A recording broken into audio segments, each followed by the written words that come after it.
So one day I was running my experiments, and all of a sudden everything got worse. Turned out last night my lab mate, Volunteer of the Year Jack, just upgraded the kernel. So today I'm going to talk about our work on analyzing the performance evolution of Linux's core operations. This work is done in collaboration with my colleagues at the University of Toronto. So how has kernel performance been evolving? To answer our question, we decided to study Linux's kernel performance. And our first step is to design an updated benchmark to reflect the kernel usage patterns of real workloads. To do this, we studied the workloads from 5 applications: Spark, Redis, PostgreSQL, Chromium browser, and the Linux build toolchain. And based on the kernel functions these workloads spend the most time in, we designed a micro benchmark called LE-bench. LE-bench tests basic kernel functions, including context switch, fork, thread create, page fault, I/O system calls, including read and write, and map and map, and networking system calls, including read, send, receive, select, poll, and epoll. And where possible, we vary the input size, such as the size of the data to read and write. And finally, we designed LE-bench to be a micro benchmark so we can get results that are easy to reproduce and diagnose. Now that we created LE-bench, we run it on 41 historic Linux versions covering the past 7 years. We use Linux kernels from the Ubuntu distribution and use default configurations. We choose Ubuntu kernels because they're the most widely used in the server market. We run all the tests on one machine setup because we're only interested in changes in the kernel software. This means we use IPC for network send and receive. And again, we want reproducible results. So it's important to get rid of factors that interfere with the test runs, like scheduling or resource contention. This is how we control randomness in performance. We repeat each test 10,000 times, and then we use the k-best method to estimate the true latency by removing outliers. We use a common setting where k-best picks the lowest 5 consecutive values that are no more than 5% apart and returns the lowest of the 5 values. This method helps us get reproducible numbers across different runs. Here are the results of evaluating LE-bench on 41 Linux kernel versions. The y-axis on the left has different LE-bench tests. On top, we have context switch, fork, thread create, page fault, followed by system calls for I/O and system calls for networking. And the x-axis on the bottom has different Linux kernel versions. Although not displayed here, each minor version we pick is the one before the next major release. We use version 4.0 as the baseline for ease of display. So each cell is a percentage change in latency relative to 4.0. This means the more red the color of a cell, the greater the increase in latency, whereas the more green, the greater the decrease in latency relative to 4.0. To help you visualize, here's a 3D view of the same graph. We have kernel versions on the x-axis and LE-bench tests on the y-axis. And the height of each cell indicates the change in latency relative to 4.0. You can probably notice that besides more tolerable performance creeps, there are many episodes of substantial slowdowns that affect LE-bench tests across the board. In fact, 67% of the tests slow down by at least 50% at some point in time. And it's not uncommon to see disruptive slowdowns over 100%. As an example, for send and receive, there has been 3 episodes where the slowdown exceeded 100%. And many tests display similar patterns of dramatic fluctuations. We also observed that most tests are slower in latest versions. Except 2 tests, all kernel operations are slower than they were in 4.0. And compared to the earliest version, 75% of the tests got slower. So we saw a lot of variance in Linux's kernel performance for the past 7 years. And our next quest is to find out why. So stay tuned, don't check your email. To diagnose the root causes of performance fluctuations, we started by investigating the most significant performance change first. We disable any root cause that we were able to diagnose. Then we iterate the process on the next most significant performance change until any remaining ones are under 10%. At the end of the diagnosis process, we discovered a total of 11 root causes that account for most of the performance changes. The bottom graph highlights the versions each root cause is present, and the top graph is just a subset of the earlier performance change graph. The 11 root causes further fall under 3 categories. 4 are security enhancements, 4 are new features, and 3 are misconfigurations. You can probably notice some of the correlations between the slowdowns and the root causes. A clear example is how forced context tracking caused several LE bench tests to slow down significantly, which I will go in detail later. Now it's not really news that if we want more security or functionality, we have to sacrifice performance. So is there anything we can actually do about these root causes?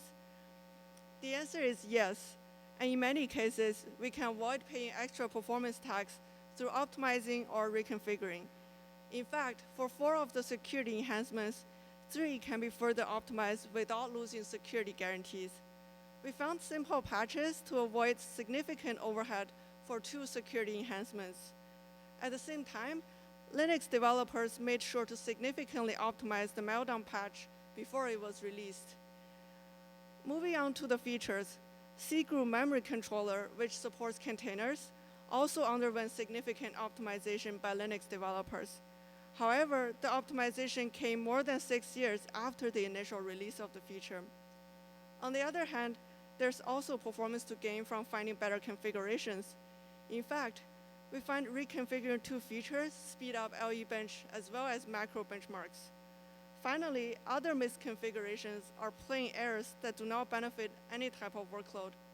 Unfortunately, they weren't always fixed on time, or the correct configuration is not backported to versions still supported.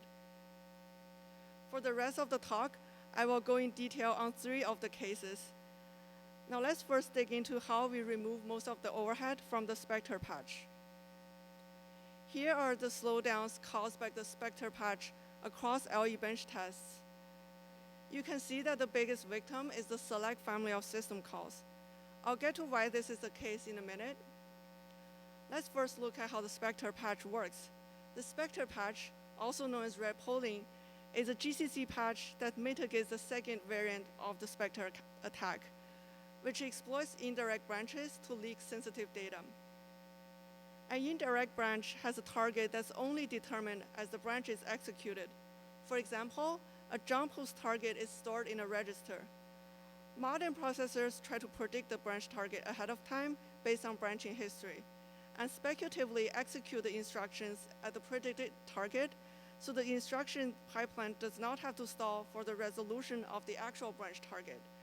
Unfortunately, an attacker could pollute the indirect branch history to trick the processor into speculatively executing an arbitrary address. The attacker can then exploit the side effect of speculative execution to leak sensitive data. To mitigate Spectre v2, during compilation, red polling replaces every indirect branch with a sequence of instructions called a thunk to bypass indirect branch prediction. Unfortunately, the thunk does not come free. Replacing an indirect branch with a thunk adds around 30 cycles of overhead, similar to the cost of a mispredicted branch. As a result, the Spectre patch heavily affects the select family of system calls, whose busy pooling logic executes a lot of indirect branches in tight loops.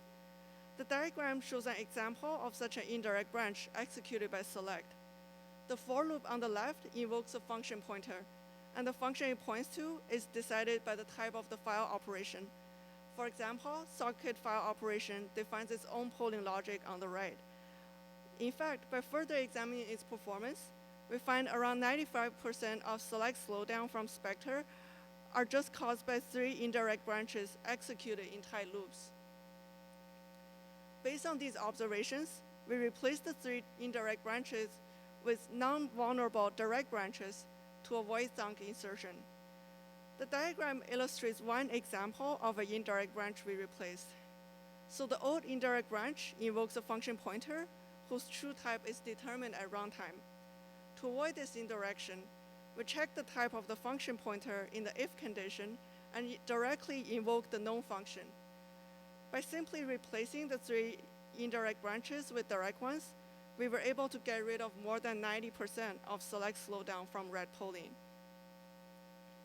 We look at how a lot of Spectre patches overhead could be easily removed. Let's move on to another example where Linux developers significantly optimized the patch for Meltdown before releasing it. The Meltdown patch most heavily affects workloads that invoke short and frequent kernel functions. This is because it imposes a constant overhead on every round trip to the kernel. We'll look at how Linux developers optimize the Meltdown patch pre-release such that only this constant overhead is present. Let's first look at how the Meltdown patch works. This patch mitigates the Meltdown exploit, which could leak kernel memory to user space. When a malicious user tries to read kernel memory, the Intel processor will go ahead and schedule the read. Now the read will eventually fail permission check, and the data will not be returned to the user. However, not all side effects of the read are necessarily cleared, and the data may reside in the cache. The attacker can then try to infer the content of the cache using a timing attack. To prevent this exploit altogether, Linux separates the user and kernel space into two address spaces. The kernel page table still contains both kernel and user mappings, but the user page table removes most of the kernel mappings, leaving only the bare minimum ones, such as those necessary to service a trap. The cost of keeping two separate page tables come in two forms. Every time the program enters or leaves the kernel, the page table pointer needs to be swapped. So each round trip incurs a constant cost of around 400 cycles. Swapping the page table pointer also increases TLB flush of the current mappings. This increases TLB misses, introducing overheads potentially much higher than the constant cost. For example, this slows down the retesting LE bench by 700 to 6,000 cycles, depending on the access pattern. Luckily, there is opportunity to optimize. And in fact, Linux developers shaped the patch with an optimization that eliminated the expensive TLB flashes. To do this, they used the PCID hardware feature to assign different tag for the user and kernel page table entries, so that entries from both page tables can coexist in the TLB, and the two TLB flashes can be avoided. As a result, we're only left with the more tolerable constant cost of swapping the page table pointers. Now we've seen the benefit of proactive performance optimization. At the same time, it's also important to pay attention to configuration. Let's look at how misconfiguring forced context tracking caused severe slowdown across kernel functions. Forced context tracking imposes a near constant overhead for every round trip to the kernel, similar to the Meltdown patch. However, here the overhead is around 2 times worse. I'll get to where this overhead comes from. Before I talk about forced context tracking, I need to introduce 2 other features. When there's just one process running on the CPU, we could improve performance by not sending or sending fewer scheduling interrupts. This feature is called reduced scheduling clock ticks. And when this happens, tasks normally done at the scheduling interrupts must be handled through context tracking when the program enters the kernel through other means, such as system calls. And for testing, the developers put a debug option to force context tracking. Unfortunately, this debug option was enabled by mistake in Ubuntu's release versions, which adds 200 to 300 nanoseconds for every round trip to the kernel. This started when Ubuntu developers accidentally enabled reduced scheduling clock ticks, which was still under development. Doing so automatically enabled forced context tracking through dependency. This means even if normal workloads do not want to reduce scheduling interrupts, context tracking is still forcefully done on every kernel round trip. So obviously, users started to complain about significant performance drops. At this point, Linux developers already removed the dependency between the 2 configurations. However, forced context tracking remained enabled for 11 months, during which it became a well-known performance issue. But all of this slowdown could have been avoided with regression testing to catch misconfigurations. Here are additional evaluations we did that I don't have time to go in detail. We evaluated macro benchmarks from Redis, Apache Server, and Nginx on the same 41 Linux versions. And the results look very similar to those we obtained from LE Bench. For example, we saw the same fluctuations in excess of 50% across the benchmarks. We also reproduced LE Bench results on a different machine setup. So moving on to related work, there has been previous work studying OS performance, benchmarking, or catching regressions. Our work is the first to focus on long-term kernel performance evolution and conduct a systematic study of the root causes of performance changes. Finally, to conclude, we built LE Bench, an updated micro-benchmark for testing Linux kernel functions. We evaluate LE Bench on past 7 years Linux versions and find the performance display high variance over time. We uncovered 11 root causes that explain most of the performance changes. And finally, we find optimization and reconfiguration can alleviate a lot of the slowdown from these root causes. Thank you. With that, I would like to conclude my talk and take questions.